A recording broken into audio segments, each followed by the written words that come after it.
Ngayong araw, nagluto po pala ako ng ribs pork steak Tagalog. Gandang umaga mula po dito sa countryside na Romania. Dahil nga po, ilang araw na ako nagluluto ng may sabaw. Kaya naisipan ko namang magluto ng ganito. Namiss ko po kasi yung luto ng aking ama. Naaalala ko pa kapag nakakabili kami ng karne, minsanan lang mahilig magluto ang papa ko ng ganito. Matok nga po pala sa gate namin ngayong umaga. Lolo po pala yon yung aming kapitbahay. Dala-dala siyang isang plastic na laman iitlog. Galing po sa kanilang farm. Nigay po doon sa mga bata dahil nga yung mga bata ay naglalaro doon sa labas. Sobrang blessed po talaga namin kapag may ganitong kapitbahay na sobrang bait at mapagbigay. Marinate po pala ako kaninang umaga nitong ribs na nabili namin kanina. Maaga po pala kami nag-grocery kanina dahil nga po parating na po si Petro bukas. Sobrang excited na nga po yung mga bata. Nakatry na po ba kayo magluto ng pork steak Tagalog na ribs ang ginamit sa pagluluto? Mukhang masarap naman yan, ma-angel, dahil nga fresh yung nabili ko kanina. Saka mura lang yung kilo. Kamusta pala kayong lahat, ma-angel? Maraming salamat nga pala sa inyong suporta. Based doon sa aking analytics, number 1 talaga ang viewers ko ay Philippines. Maraming salamat.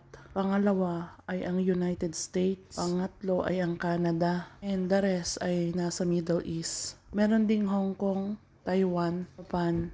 Pero yung talagang main talaga na tatlo talaga, yung Philippines, US, Canada, at United Arab Emirates. Grabe, maraming salamat sa inyong suporta, may angel. Hindi nyo lang alam na malaki yung natutulong nyo sa amin sa pamilya ko. I hope na dumami pa tayo. Let's manifest. At syempre, samahan natin ng sipag. Sa buhay kasi natin, kahit anong manifest na gawin natin, kung hindi naman tayo kumikilos, walang mangyayari. Nagbuwas pala ako ng mantika dahil nagmantika pala itong ating karne. Hindi ko naman ini-expect na magmamantika yung ganitong ribs. Kaya nagbawas tayo dahil ayaw ni Jacob ng sobrang mamantika. Yung sabaw po pala nung ating pinagmarinate kanina ay nilagay ko na dito sa ating niluluto. Syempre para mas masarap yan at malinamnam. Dahil wala naman kaming kalamansi dito, syempre gumamit lang tayo ng lemon. Nag-advise pala sa akin na damihan ko raw ng pamintang durog kapag nagluto ng beef steak Tagalog. Ay, ba't beef steak?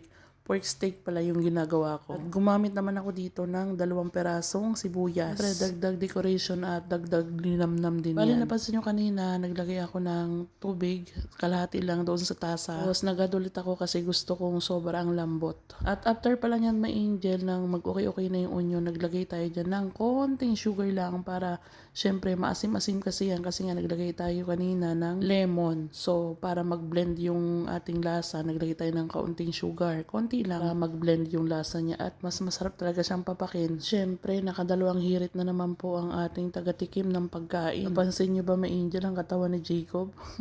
Namimilog na talaga siya.